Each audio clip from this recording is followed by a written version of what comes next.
이제 조용한 기도 드리심으로 사순절 첫째 주일 예배를 하나님께 드리겠습니다.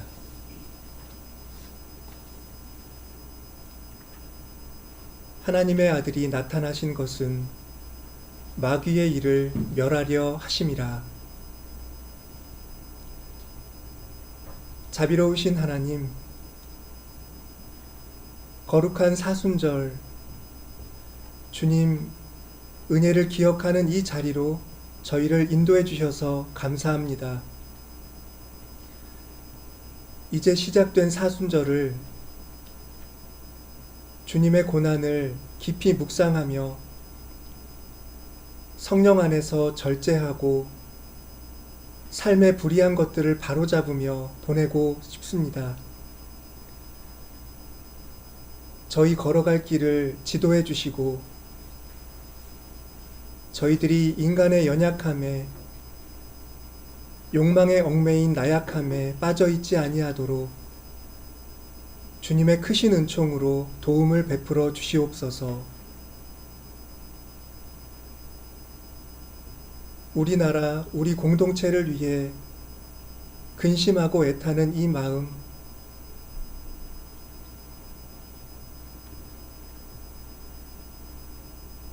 아름다운 공동체의 미래를 열어갈 수 있는 힘으로 삼을 그 지혜를 저희들에게 허락하여 주시옵소서.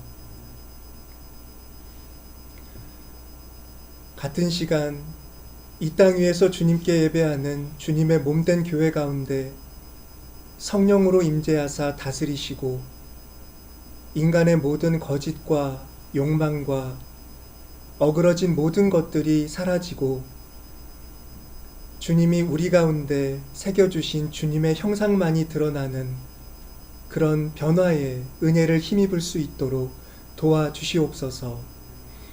예수 그리스도의 이름으로 기도드립니다.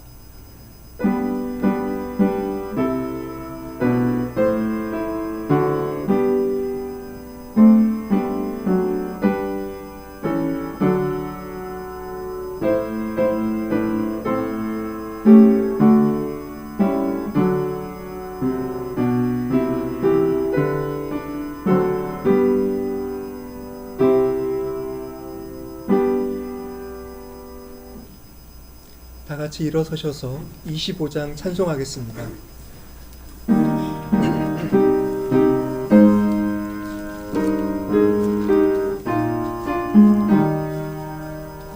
멸류관 벗어서 주 앞에 드리세 저 천사 기쁜 노래가 온 땅에 퍼지네 내 온 앞에 여서 주 찬송하여라 온 백성 죄를 속하신 만왕의 왕이세 멸류관 벗어서 주 앞에 드리세 그 손과 몸의 상처가 영광처럼 빛나네 하늘의 천사도 그 영광 보고서 고난의 신비 알고자 늘은 모하도다 멸류관 벗어서 주 앞에 드리세 온 세상 전쟁 그치고 장평화 오겠네 주 보좌 앞에서 온 백성 엎드려 그 한량없는 영광을 늘 찬송합니다.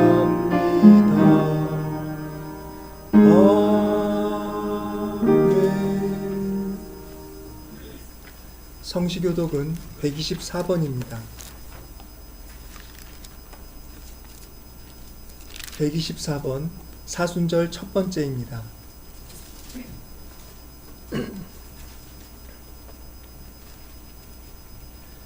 내 하나님이여, 내 하나님이여, 어찌 나를 버리셨나이까? 어찌 나를 멀리하여 돕지 아니하시며 내 신음소리를 듣지 아니하시나이까? 내 하나님이여, 내가 낮에도 부르짖고 밤에도 잠잠하지 아니하오나 응답하지 아니하시나이다. 이스라엘 찬송 중에 계시는 주여 주는 거룩하시니이다. 우리 조상들이 주께 의뢰하고 의뢰하였으므로 그들을 건지셨나이다. 그들이 주께 부르짖어 구원을 얻고 주께 의뢰하여 수치를 범하지 아니하였나이다. 나를 멀리하지 마옵소서. 환난이 가까우나 도울 자 없나이다. 악한 뿌리가 나를 불러 내 수속을 찔렀나이다. 내가 내 모든 뼈를 셀 수 있나이다. 그들이 나를 주목하여 보고 내 겉옷을 나누며 속옷을 제비 뽑나이다. 여호와여 멀리하지 마옵소서. 나의 힘이시여 지키기 나를 도우소서. 나를 사자의 입에서 구하소서. 주께서 내게 응답하시고 들소의 뿔에서 구원하셨나이다. 내가 주의 이름을 형제에게 선포하고 회중 가운데서 주를 찬송하리이다. 여호와를 두려워하는 너희여, 그를 찬송할지어다. 야곱의 모든 자손이여 그에게 영광을 돌릴지어다. 너희 이스라엘 모든 자손이여 그를 경외할지어다. 아멘. 사도신경으로 우리의 신앙을 고백하겠습니다. 전능하사 천지를 만드신 하나님 아버지를 내가 믿사오며 그 외아들 우리 주 예수 그리스도를 믿사오니 이는 성령으로 잉태하사 동정녀 마리아에게 나시고 본디오 필 고난을 받으사 십자가에 못 박혀 죽으시고 장사한 지 사흘 만에 죽은 자 가운데서 다시 살아나시며 하늘에 오르사 전능하신 하나님 편에 앉으시더라. 저리로서 산자와 죽은 자를 심판하러 오시리라. 성령을 믿사오며 거룩한 공예와 성도가 서로 교통하는 것과 죄를 사하여 주시는 것과 몸이 다시 사는 것과 영원히 사는 것을 믿사옵나이다. 아멘. 찬송가 23장입니다.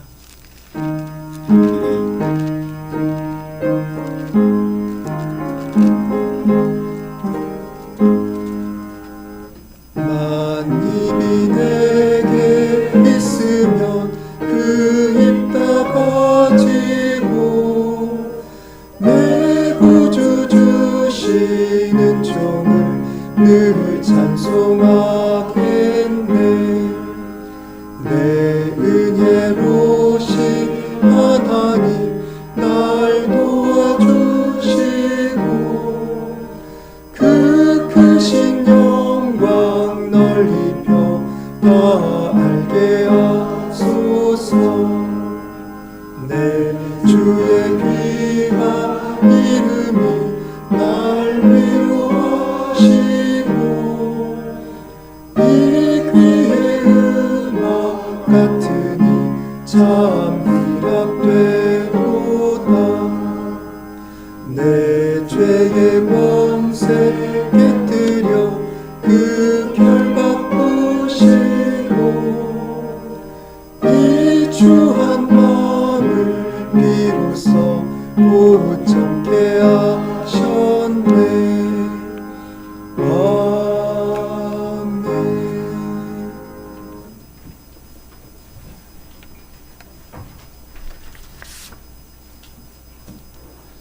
자비와 인애가 가득하신 하나님, 회개와 기도의 사순절을 소망합니다. 성령의 능력으로 저희를 이끌어 주소서.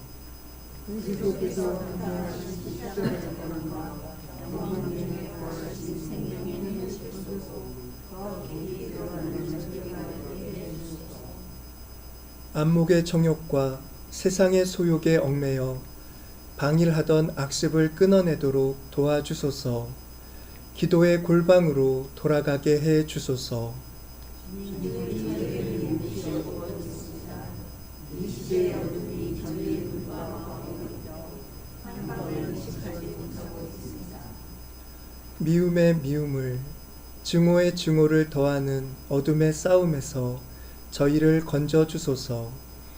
주님의 공의로운 판단을 속히 나타내소서.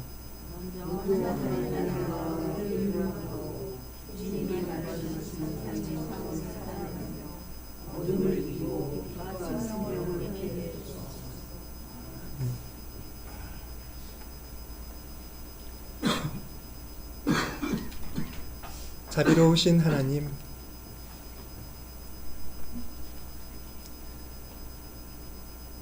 사순절이 되면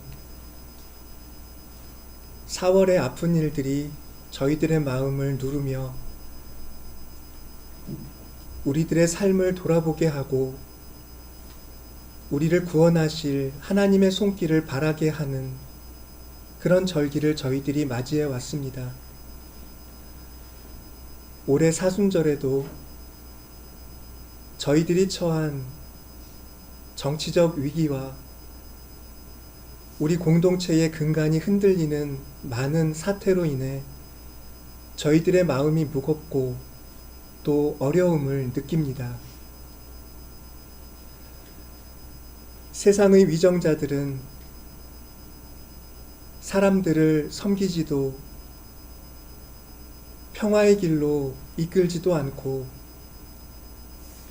도리어 인간의 이기심을 적나라하게 드러내며 세상의 연약한 자들을 압제하고 있습니다. 이 숨막히는 세상, 그리고 그 압제 아래에 살아가는 사람들의 심정이 어떨지 지금 저희들의 마음의 답답함도 그에는 미치지 못하리라 생각합니다. 주님, 이토록 삶이 버거운, 그래서 삶의 힘이 좀처럼 일어나지 않는 이 땅의 연약한 사람들을 주님이 품어주심을 믿습니다. 주님께서는 예부터 가난한 자들, 약자들, 고통받는 자들, 압제당하는 사람들의 하나님이셨습니다. 이제도 하나님은 그들 곁에서 그들을 치유하시며 그들의 심령을 위로하시며 그들을 위한 새 역사를 마련하고 계신 줄 믿습니다. 무거운 마음을 추스르고 우리 모두가 다시 한번 주님의 이름을 부르며 우리를 위해 모든 것을 내어주신 주님께 의지하길 소망합니다. 저희들의 마음이 주님에게 향하도록, 저희들의 주의가 세상으로 번져 흩어지지 아니하도록 저희들의 마음을 그 중심을 굳게 붙잡아 주시고 주님의 거룩한 뜻을 헤아리는 나날을 지내게 함께하여 주시옵소서. 한 마음으로 주님 나라가 오기를 기도하는 이 땅의 믿는 이들, 그리고 새로운 역사를 소망하며 자기 몫의 소명을 감당하고 있는 모든 이들에게 평화의 소식이 속히 들려지게 해 주옵소서. 주님이 보호하시는 땅에 살아가는 사람들, 그들이 누리는 평화와 안정이 세상 모든 사람의 것이 되게 해주시고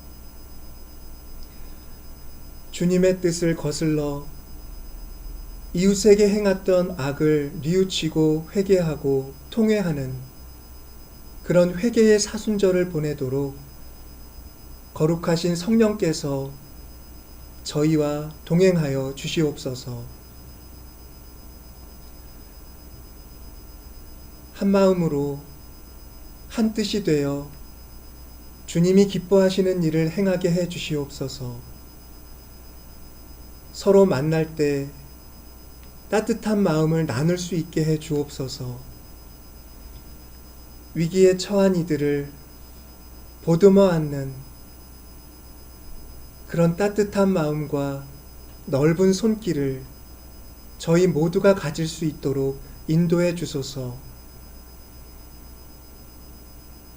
저희들은 다시금 근본으로 돌아가 주님 말씀에 귀 기울이기를 소망합니다. 새 일을 행하시는 주님, 생명의 역사를 예비하신 주님께 의탁함으로 이 모든 어둠의 시절을 견뎌내고 우리 모두가 평화의 날, 샬롬의 역사를 감사하도록 주님 저희 길을 인도하여 주시옵소서. 예배하는 모든 자들에게 하늘의 평강을 베풀어 주시고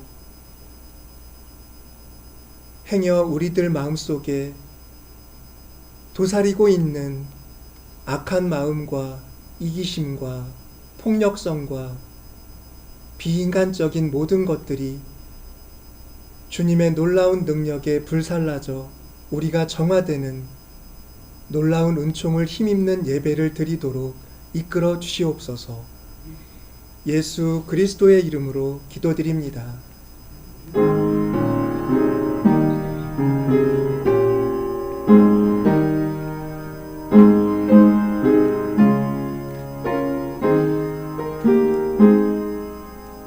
진리와 생명 되신 주, 이 몸을 바치옵니다.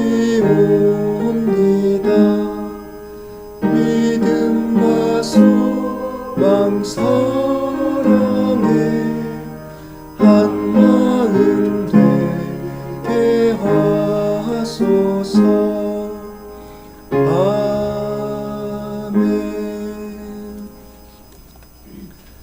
하나님의 말씀을 봉독하겠습니다. 이사야 58장 1절부터 9절입니다.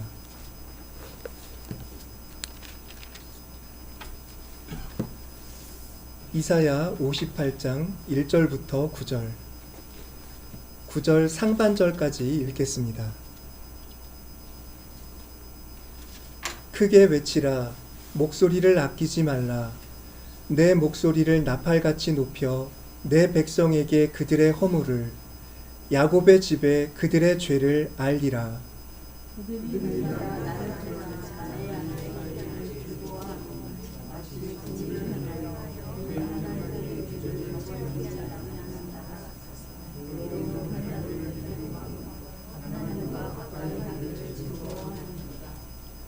우리가 금식하되 어찌하여 주께서 보지 아니하시오며, 우리가 마음을 괴롭게 하되 어찌하여 주께서 알아주지 아니하시나이까.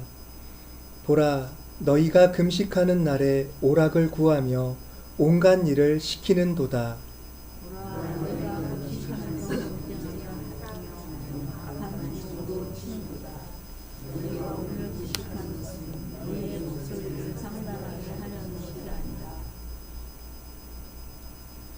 이것이 어찌 내가 기뻐하는 금식이 되겠으며, 이것이 어찌 사람이 자기의 마음을 괴롭게 하는 날이 되겠느냐. 그의 머리를 갈대같이 숙이고 굵은 배와 재를 펴는 것을 어찌 금식이라 하겠으며 여호와께 연락될 날이라 하겠느냐.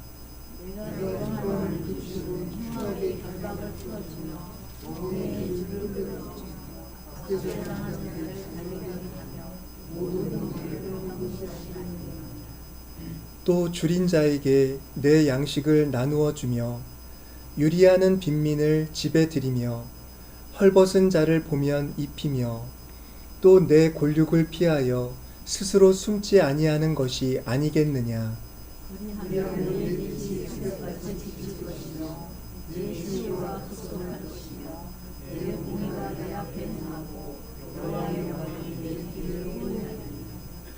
내가 부를 때에는 나 여호와가 응답하겠고, 내가 부르짖을 때에는 내가 여기 있다 하리라. 고린도 후서 7장 2절부터 13절입니다.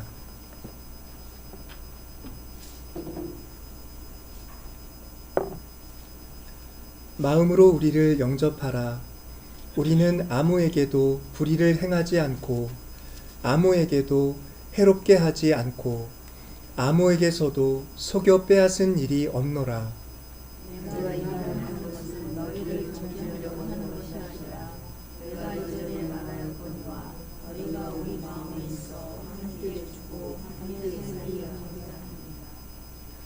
나는 너희를 향하여 담대한 것도 많고 너희를 위하여 자랑하는 것도 많으니 내가 우리의 모든 환난 가운데서도 위로가 가득하고 기쁨이 넘치는도다.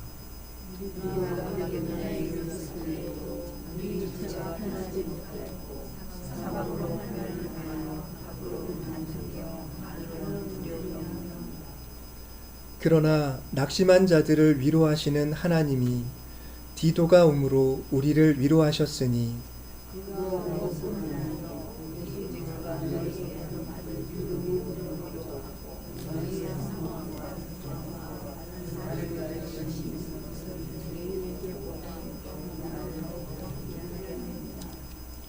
그러므로 내가 편지로 너희를 근심하게 한 것을 후회하였으나 지금은 후회하지 아니함은 그 편지가 너희로 잠시만 근심하게 한 줄을 알미라.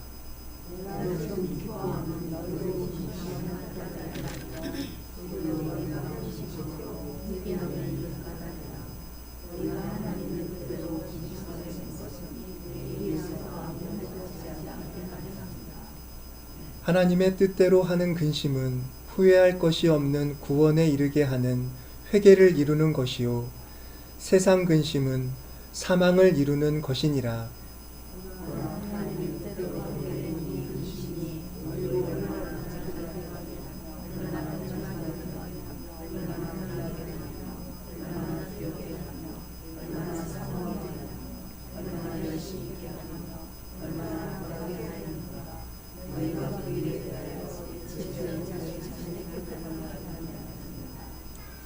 그런즉 내가 너희에게 쓴 것은 그 불의를 행한 자를 위한 것도 아니요 그 불의를 당한 자를 위한 것도 아니요 오직 우리를 위한 너희의 간절함이 하나님 앞에서 너희에게 나타나게 하려 함이로라.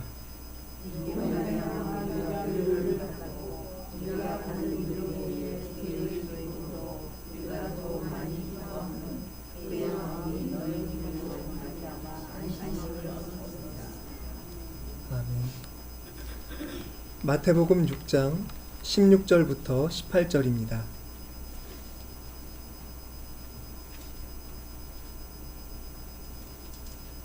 금식할 때에 너희는 외식하는 자들과 같이 슬픈 기색을 보이지 말라. 그들은 금식하는 것을 사람에게 보이려고 얼굴을 흉하게 하느니라. 내가 진실로 너희에게 이르노니 그들은 자기 상을 이미 받았느니라.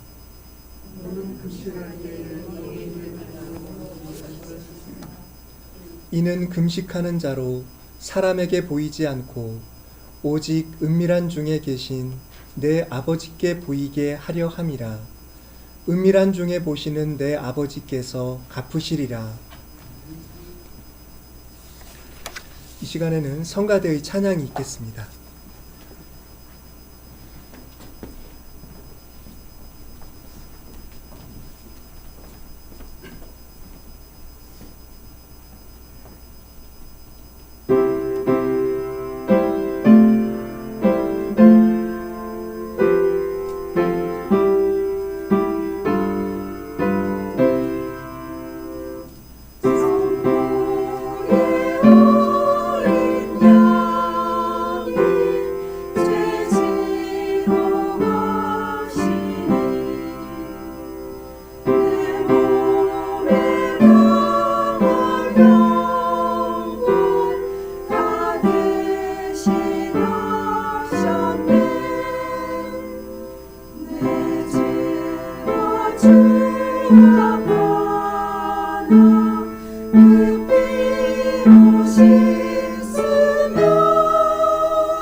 하나님의 크신 은혜가 우리 교우 여러분들을 위해 또 저의 위에 함께 하시기를 소망합니다.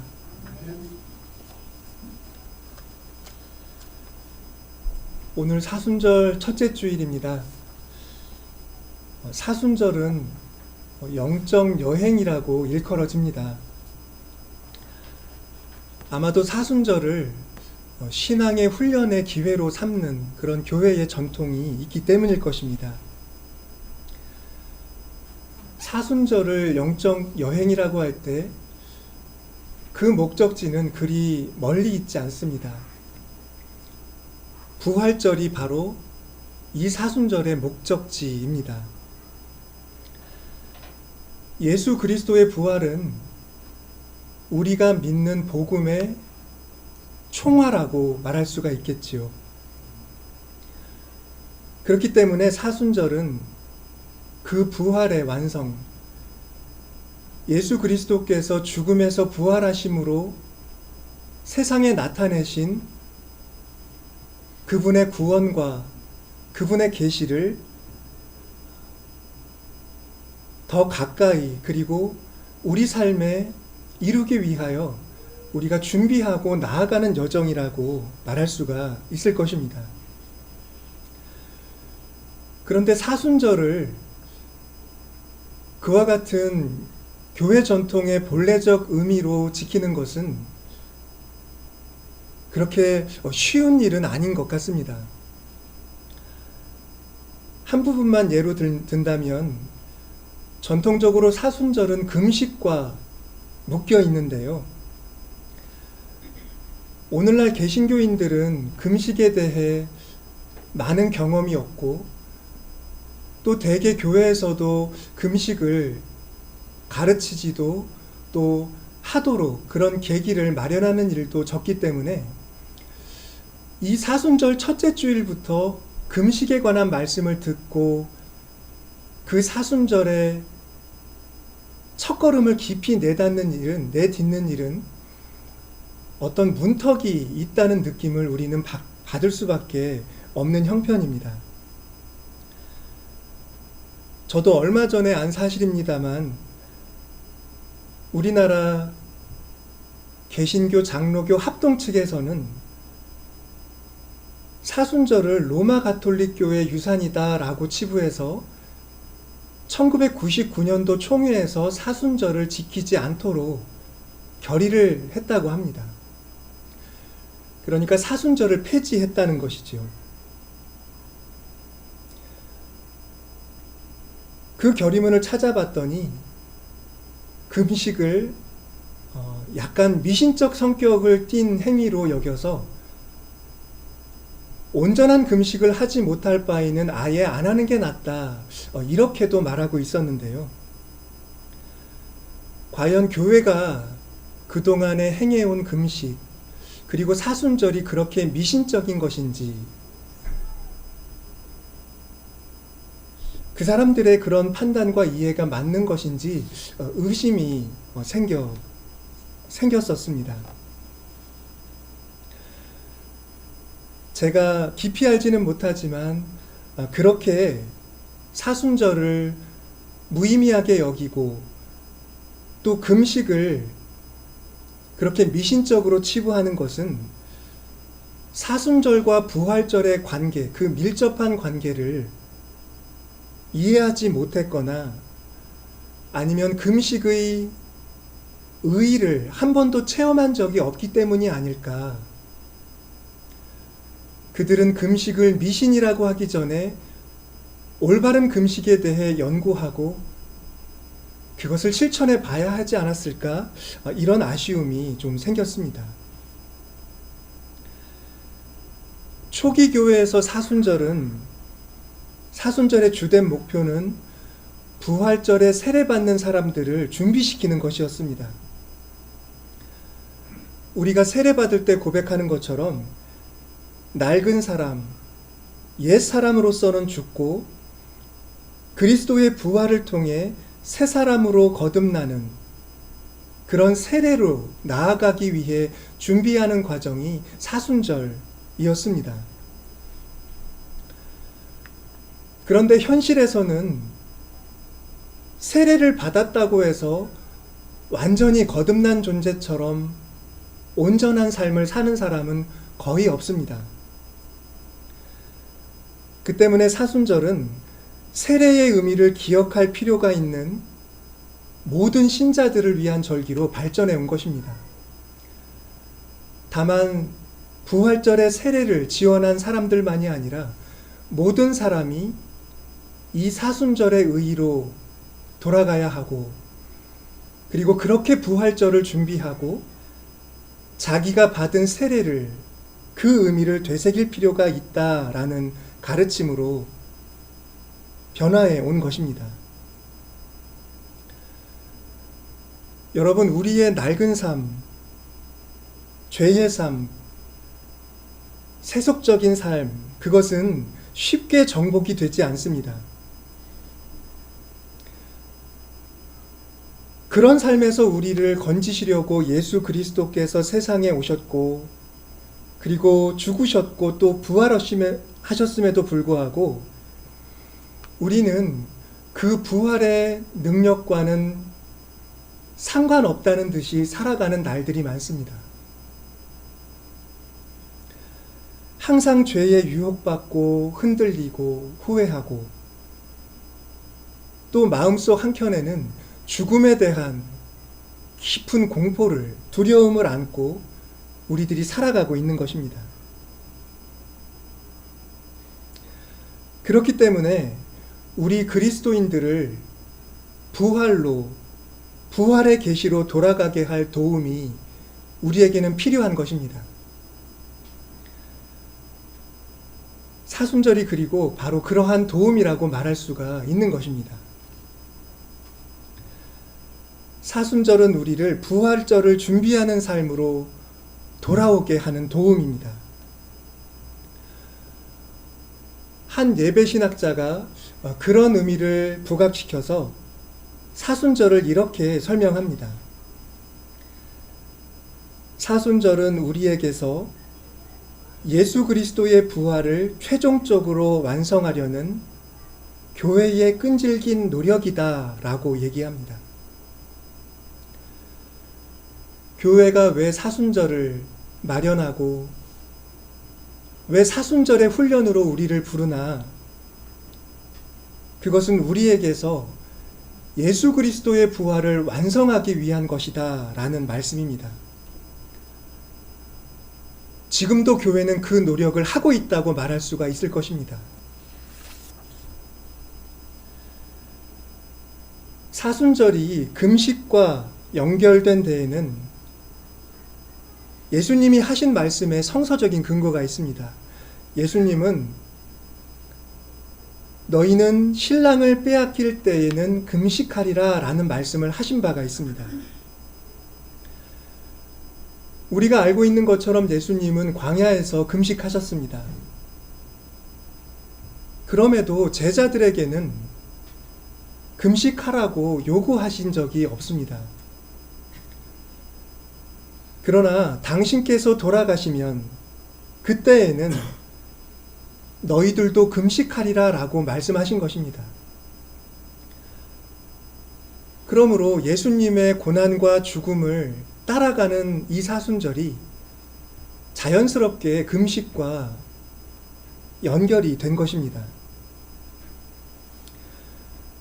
예수님이 그때 말씀하신 금식, 예수님의 떠나심과 연관된 금식은 애통의 의미로 하는 금식이라고 말할 수가 있을 것입니다. 그 시간이 닥쳐오면 우리는 잔치를 할 수 없고 예수님의 떠나심에 대해 아파해야 하고 우리의 죄를 통회하는 그런 금식을 실행해야 하는 것입니다. 지난 성회 수요일에 아마 아침에 매일기도 홈페이지를 열어보신 분들은 좀 이상한 점을 발견하셨을 것 같습니다. 제가 성회 수요일 찬송으로 핸델이 작곡한 영광송을 이렇게 실었는데요. 제가 보는 예전서를 제가 오역해서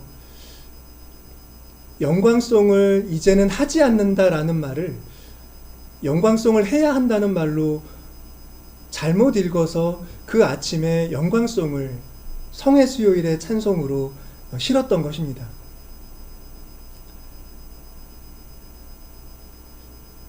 하루 종일 생각하면서 뭔가 이상하다. 왜 이 성회 수요일의 영광송이지? 라는 의심이 가시지 않아서 다시 사전을 찾아가면서 읽고 나서 이 성회 수요일부터는 영광송을 빼라는 것이구나 라는 걸 확인하고 뒤늦게 바로잡은 일이 있었습니다. 사순절은 바로 그런 어떤 화려함이나 환호에 찬 함성보다는 조금 더 단정된, 그리고 우리의 어떤 감정이 억누른 그런 찬송을 드리는 절기인 것을 볼 때 예수님이 말씀하신 신랑이 빼앗긴 날의 금식, 그 의미가 조금 이해되는 듯 합니다. 교회의 전통은 바로 그런 예수님의 말씀의 기초 위에 금식이 가지고 있는 여러 가지 유익을 받아들인 것이라고 볼 수가 있겠습니다. 우리는 의식적으로 그러니까 음식을 먹지 않는 것을 금식이라고 합니다. 근데 이것이 아주 중요한데요. 우리가 어떤 강제나 결핍에 의해서 금식하는 것이 아니라 먹을 것이 있음에도 불구하고 금식을 하겠다고 하는 것은 그 자체로 우리 안에 우리의 욕망을 절제할 수 있는 능력이 있다는 것을 확인하는 일이 됩니다. 이것은 아주 커다란 의미를 갖고 있습니다. 식욕이라는 가장 기본적인 욕구를 충족시키기를 중단함으로써 우리에게 그보다 더 깊고 큰 욕구 또는 그보다 더 나은 갈망이 있다는 걸 확인하는데 금식의 의의가 있음을 볼 수 있기 때문입니다. 여러분, 우리에게는 욕망이 있습니다. 음식을 먹어야 하는, 먹고 싶은 그런 식욕부터 해서 여러 가지의 욕망이 우리를 살게 합니다. 그런데 이 금식을 통해서 우리가 주목하고자 하는 우리의 욕망은, 이 말을 갈망이라고 순화하는 것이 좋을 것 같은데요, 하나님에 대한 갈망이라고 말할 수 있습니다.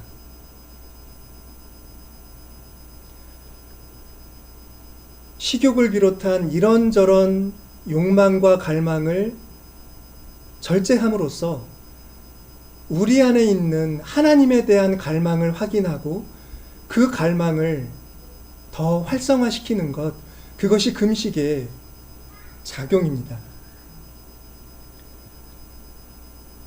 사순절의 금식을 통해서 혹은 어떤 절제를 통해서 우리는 예수 그리스도를 갈망하는 마음을 키워가야 한다는 것입니다.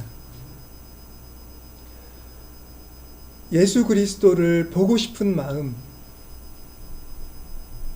그분에게 가까이 다가가고 싶은 마음, 그 갈망은 선한 것입니다. 우리가 그 갈망을 따르면 우리는 생명으로 나아가는 것과 다름이 없습니다. 또한 그 갈망은 하나님에 대한 갈망이고 하나님의 정의와 그분의 나라에 대한 갈망이기도 합니다. 단지 나 한 사람의 욕망을 절제하는 그런 의미만 있는 것이 아니라 온 세상 사람들이 욕망을 가지고 어떤 목표를 가지고 살아가는 이 역사 가운데 하나님의 나라가 이루어지기를 갈망하는 것, 그것을 기도하는 것도 사순절의 금식과 절제를 통해 우리가 가져야 할 마음인 것입니다.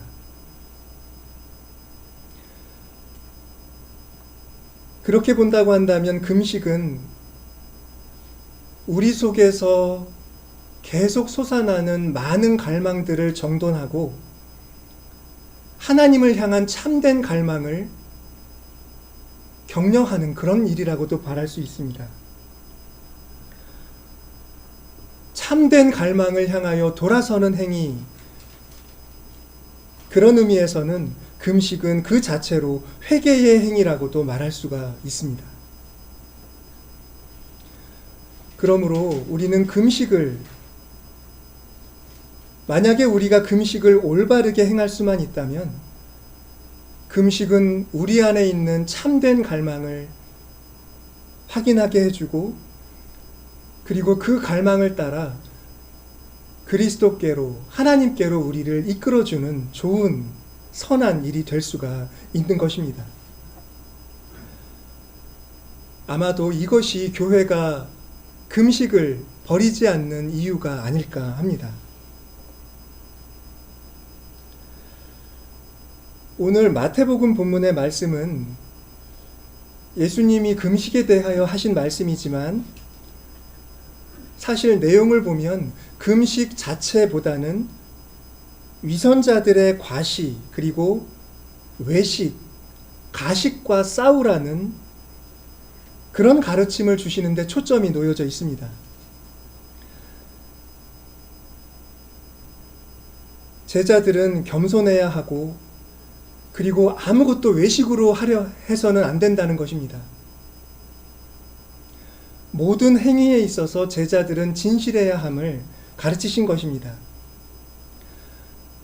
그럼에도 예수님의 말씀에는 올바른 금식에 대한 하나의 분명한 규정이 나타나 있습니다.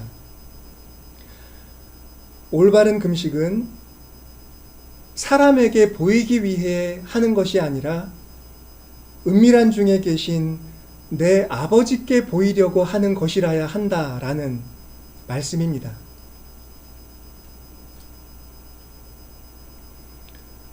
우리가 어떤 동기로 금식을 하려고 할 때 조금이라도 사람에게 보이려고 하는 그런 동기가 작용한다면 그 금식의 기초는 허물어지고 맙니다. 금식은 그때 위선이 되고 가식적인 행위로 변질됩니다. 그렇게 되면 금식의 선한 결과는 기대하기가 어렵습니다. 오히려 그런 금식은 악한 결과를 초래하게 될 것입니다.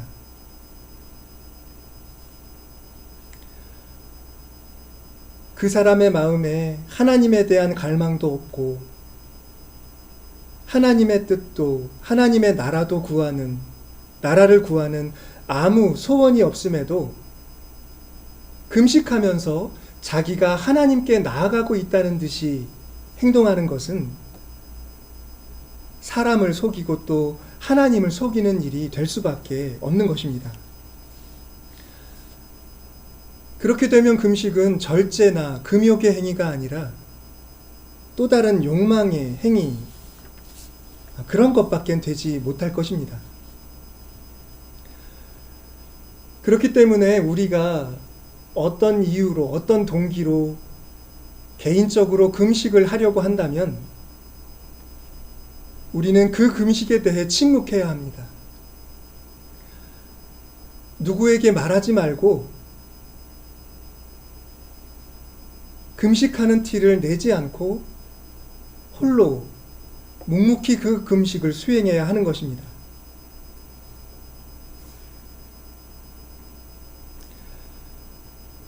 여러분, 그럼에도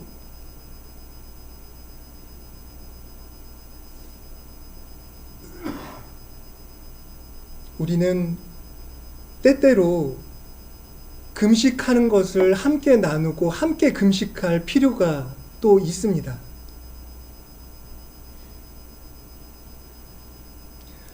이스라엘 백성은 공동체가 위기에 직면했을 때 다 같이 금식을 했고 하나님의 은총을 얻어서 그 위기를 넘어간 적이 많이 있습니다. 함께 금식할 때에는 금식한다는 것을 숨길 필요는 없을 겁니다. 오히려 그때에는 나도 같이 하겠다라고 금식에 동참하겠다는 의지를 서로에게 말하고 확인하는 것이 더 힘을 싣는 일이 될 수가 있을 겁니다. 사실 오늘 말씀의 이제 핵심적인 것은 지금부터 말씀드릴 것인데, 함께하는 금식이 필요하다는 것이고, 그리고 그런 금식을 어떻게 할 것이냐에 대한 것입니다.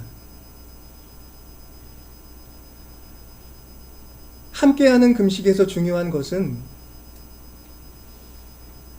그렇게 금식하게 만든 어떤 문제 혹은 어떤 위기를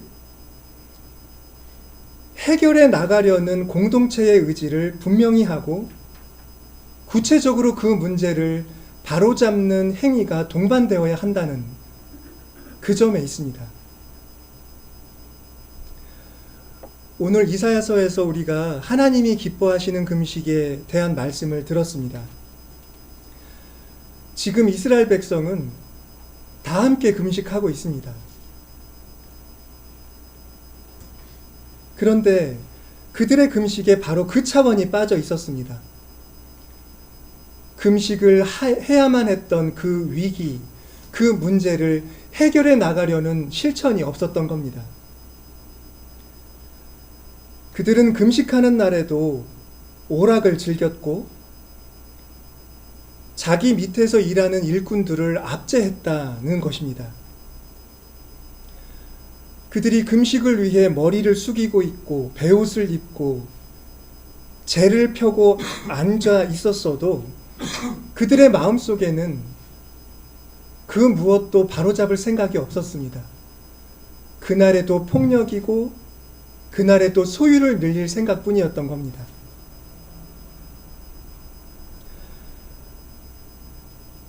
하나님은 그들의 금식에 대해 이렇게 말씀하셨습니다.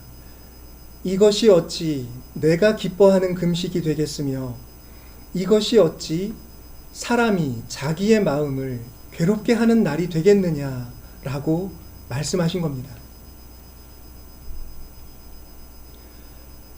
공동체가 다 함께 금식할 때는 그러므로 공동체의 위기를 초래한 그 문제를 해결하려는 그런 적극적인 노력이 동반되어야 하는 겁니다. 오늘 사도 바울의 말씀은 사실 금식과 직접적인 관련이 잘 나타나지는 않습니다. 그럼에도 사도 바울의 말씀에서 우리는 함께하는 금식의 성패를 결정하는 정신이 무엇인지를 배울 수가 있습니다. 오늘 바울의 말씀의 배경에는 바울이 고린도 교인들에게 앞서서 보냈던 어떤 편지가 놓여 있습니다. 그 편지에서 바울은 교회 안에 혼란을 일으킨 사람들의 행위, 그들의 잘못된 판단, 파당을 짓고 상대방을 비난하는 사람들의 잘못을 매서운 말로 꼬집었습니다. 그런데 바울은 그 편지를 보낸 후에 깊은 근심과 후회에 시달렸다고 고백합니다. 왜냐하면 자기가 편지로서 지적한 말들이 잘못된 말은 아니지만 그 편지의 말로 인해 고린도 교인들이 깊이 지나치게 고통받지 않았을까? 그런 염려가 생겼기 때문입니다.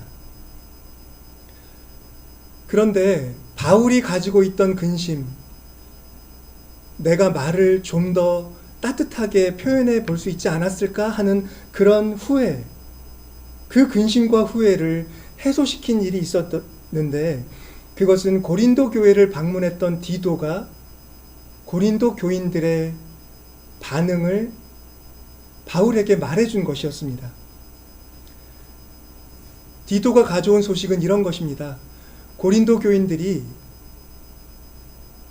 바울의 편지를 잘 받아들이고 소화했다라는 것입니다.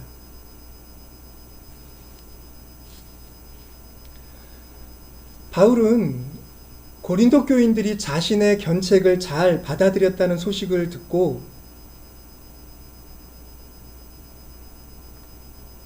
자기가 그렇게 근심하고 근심을 해소하게 된 상황을 이런 말로 표현합니다. 하나님의 뜻대로 하는 근심에는 후회할 것이 없습니다 라고 얘기를 합니다.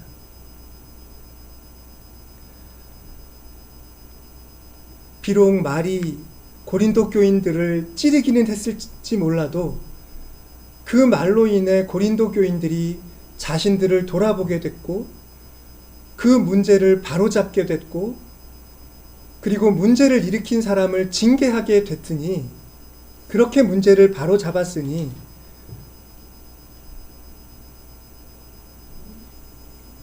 그렇게 하나님의 뜻 안에서 근심된 일을 했더라도 그것은 바르게 귀결되었습니다 라고 말을 한 것입니다.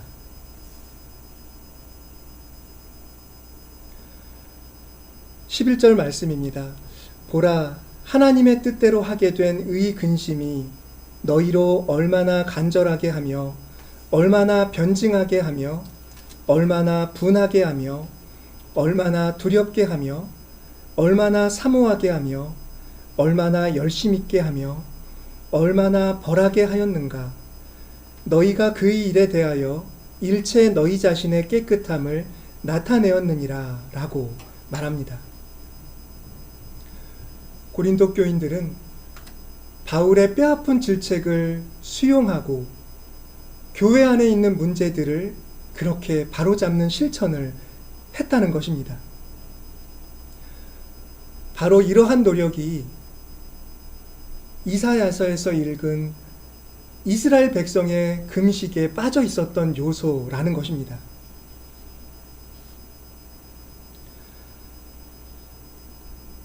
교우 여러분, 어제 제가 어떤 교우들에게 이렇게 문자를 보내면서 평안하기를 바란다라는 그런 문장을 써서 보냈습니다. 그런데 그런 문자를 보내고 나서 뉴스를 보니 윤석열 대통령이 석방되는 모습이 화면에 나왔는데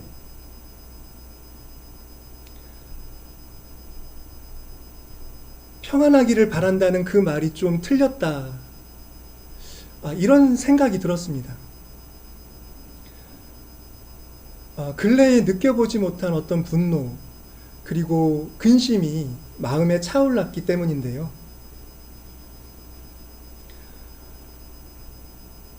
설교로 구상했던 것들이 그 순간에 다 이제 무너지면서 그런 마음을 같이 느낄 우리 교우들을 어떤 말씀으로 격려하고 위로할 수 있을까, 이런 생각이 크게 들었습니다. 이렇게 생각을 하면서 바울의 이 말씀이 눈에 들어온 것인데요. 세상적으로 하는 근심은 악한 결과를 초래하지만 우리가 하나님의 뜻 안에서 근심하고 그 근심 때문에 분해하고 뭔가를 변명해야 하고 누군가를 징계함으로써 그 근심을 올바르게만 승화시킨다면 그 근심은 공동체를 위한 동력이 될 수 있다는 그런 뜻으로 이 말씀이 읽혀진 것입니다.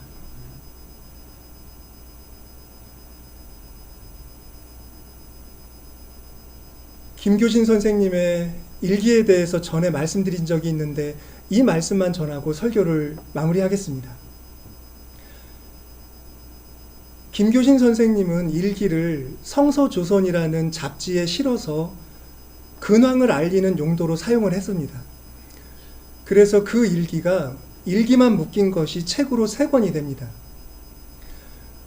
그런데 일제강점기가 끝나고 나서 김교신 선생님의 일기장 또 하나가 발견이 됐는데 그것은 김교신 선생님이 공개하지 않은 미공개 일기였습니다. 많이 있었지만 다 불태우시고 그 한 권만이 어떻게 남아서 후대에 김교신 선생님을 연구하는 사람들에게 전달이 된 것입니다. 그런데 그 일기장의 첫날의 분위기부터 무겁고 분노가 서려 있고 그리고 김교신 선생님의 어떤 뜨거운 마음 그리고 억울한 마음이 적나라하게 드러나는 그런 필지로 그 일기장은 채워져 있는 것입니다. 사람들에게 드러내지는 않았지만 일제강점기를 살아가면서 김교신 선생님의 마음에는 울분과 민족이 억압당하는 상황에 대한 아픔이 짙게 자리하고 있었던 겁니다. 저는 그 미공개 일기장이 출판되고 그걸 구입해서 읽으면서 김교신 선생님의 심정을 더 깊이 느껴볼 수가 있었습니다. 그런데 말씀드리고자 하는 것은 김교신 선생님의 마음속에는 다른 사람들은 알지 못하는 그런 분노가 있었지만 김교신 선생님은 자신의 삶의 자리에서 만나는 사람을 조선 사람이든 일본 사람이든 항시 예를 다하여 만났다는 겁니다. 민족을 가리지 않고 그분은 사람들에게 복음을 전하려고 노력했고 그들의 상황을 끌어안고 새벽마다 기도를 드렸고 그리고 그 시대 사람들이 전쟁 때문에 겪는 아픔을 위로하려고 많은 노력을 기울이신 겁니다. 그러니까 그 분노를 사랑으로, 예로, 섬김으로 승화시킨 김교신 선생님의 삶이었다는 겁니다. 아마도 바울이 말씀하는 회개를 이루는 근심, 우리를 생명으로 그리고 새로운 공동체의 역사로 이끄는 그런 근심이 바로 그렇게 작용하는 근심이 아닐까 합니다. 교우 여러분, 여러분의 근심과 분노를 그렇게 승화시켜 보시면 어떠시겠습니까? 분노를 새로운 역사를 위한 동력으로 그리고 하나님 나라를 내 삶 가운데 이르는 그런 힘으로 그렇게 만드실 수 있는 은총이 우리 교우 여러분들 위해 그리고 우리 민족 위에 임하시기를 간절히 소망합니다. 기도하겠습니다.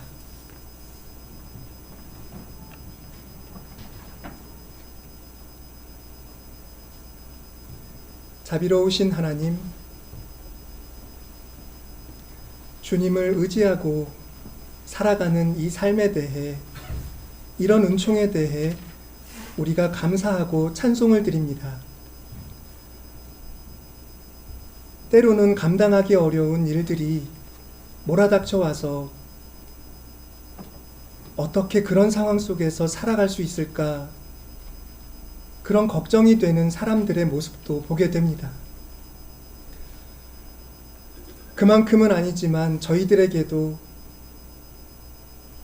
근심을 잊지 못하게 만드는 상황이 닥쳐올 때가 있습니다. 거룩하신 주님, 주님께 의지하오니 저희들이 근심을 바울이 말씀하고 주님이 가르쳐 주신 생명을 이루는 근심으로 우리의 삶을 주님께로 돌이키는 회개를 이루는 근심으로 만들어 갈 수 있도록 인도하여 주시옵소서. 우리에게는 그럴 용기도 믿음도 지혜도 부족하오니 주님의 성령이 저희들을 주관하시사 생명의 길로만, 부활의 은총으로만 저희 걸음을 이끌어 주옵소서. 예수 그리스도의 이름으로 기도드립니다. 찬송가 85장 찬송하겠습니다.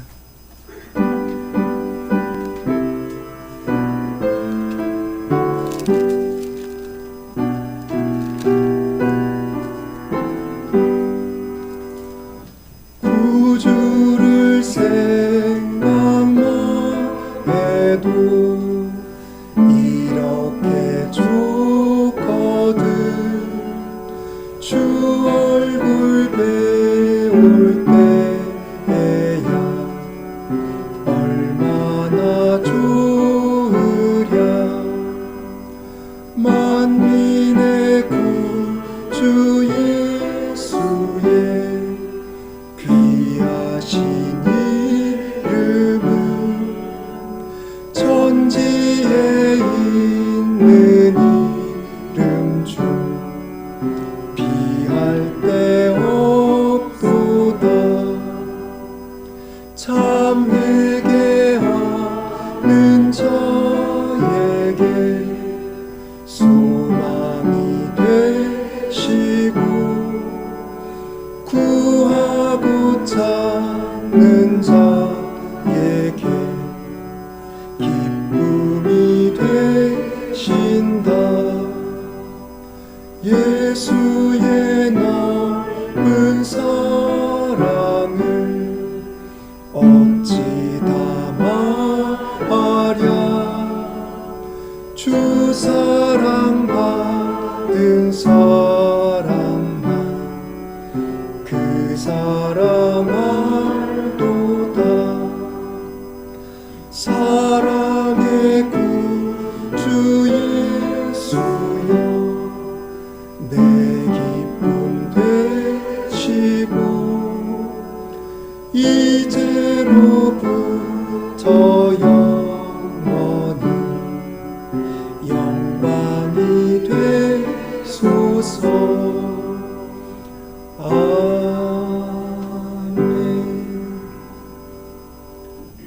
오늘 봉헌 기도는 최혜성 집사님이십니다.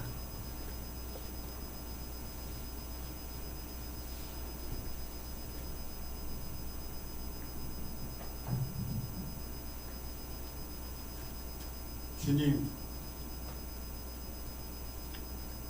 열차 객실 의자에 구두발을 올려놓고 왕자를 새긴 손바닥을 뻔뻔하게 드러내고 점쟁이의 식탁에 납작 엎드려서 대통령 관절을 제멋대로 옮기고 자고 나면 거짓말, 입만 열면 거짓말을 일삼는 상식을 파괴하고 있는 그런 자를 우리가 대통령으로 뽑았습니다. 하나님도 까불면 죽인다고 지랄하고 알뜰폰 판촉을 하면서 하늘의 보화를 쌓으라고 너스레를 떠는 자를 우리는 목회자라고 불러왔습니다. 말이 난무하고 말에 터무니없으니 그럼에도 불구하고 그런 시대를 살면서도 우리는 반성하지 않고 우리는 두려워하지 않고 있습니다. 도대체 기도가 안 되는 그런 시대를 살면서도 우리는 회개할 줄 모릅니다.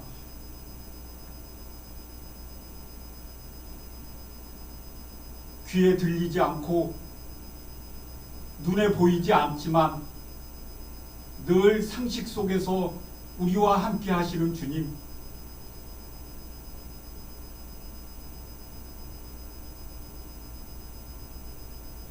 그 주님이 안내하는 상식의 길 속에서 우리가 한 걸음 한 걸음 이제라도 정직하게 나아갈 수 있도록 인도하여 주옵소서. 오늘 드리는 헌금이 그 상식 속에서 쓰일 수 있는 헌금이 될 수 있도록 도와주옵소서. 예수님의 이름으로 기도합니다. 아멘.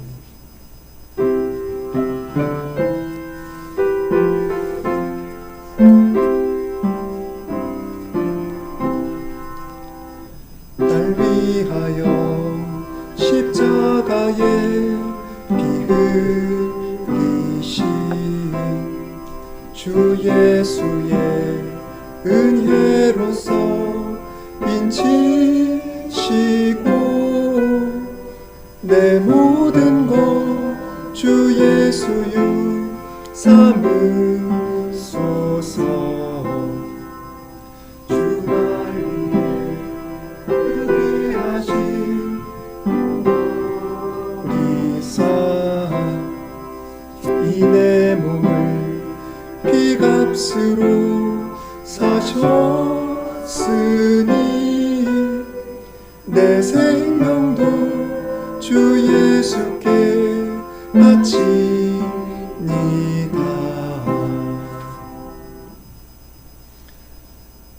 은혜가 풍성하신 하나님, 주님께서 주신 삶을 소중히 여기고 진실함과 정직함으로 자기에게 맡겨진 일을 감당하는 이 땅의 모든 사람들을 축복으로 인도하여 주시옵소서. 하나님의 나라를 기도하며 어려운 삶을 용기 내어 살아내며 자신만 아니라 이웃의 사정까지도 돌아보는 이 땅의 신앙인들을 은혜로 인도하여 주옵소서. 주님의 몸된 교회를 지키며 주님께 기도하고 의지하는 여기 삼일교회 교우들, 그리고 삼일교회에 속한 모든 지체들을 한결같은 은혜로 보살펴 주옵소서. 예수 그리스도의 이름으로 기도드립니다. 평화의 인사를 함께 나누겠습니다. 주님의 평화를 빕니다. 교회 소식을 말씀드리겠습니다. 오늘은 사순절 첫째 주일입니다. 사순절 동안에는 주보에 기재된 확충된 성서 일과를 모두 이렇게 실어드리겠습니다.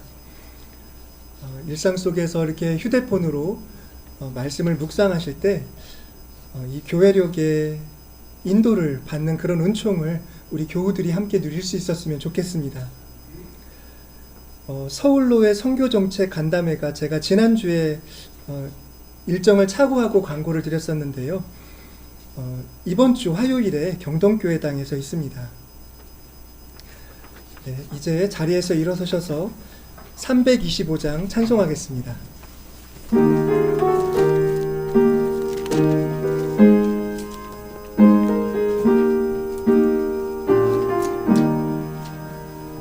예수가 함께 계시니 시험이 오나 겁없네. 기쁨의 근원 되시는 예수를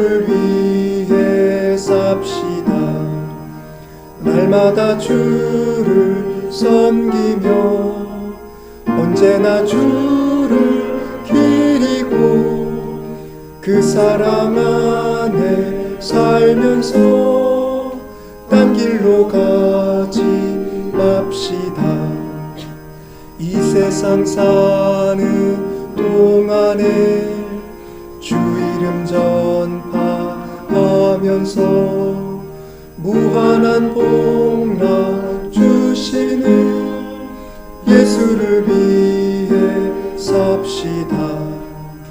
날마다 주를 섬기며 언제나 주를 기리고 그 사랑 안에 살면서 딴 길로 가지 맙시다.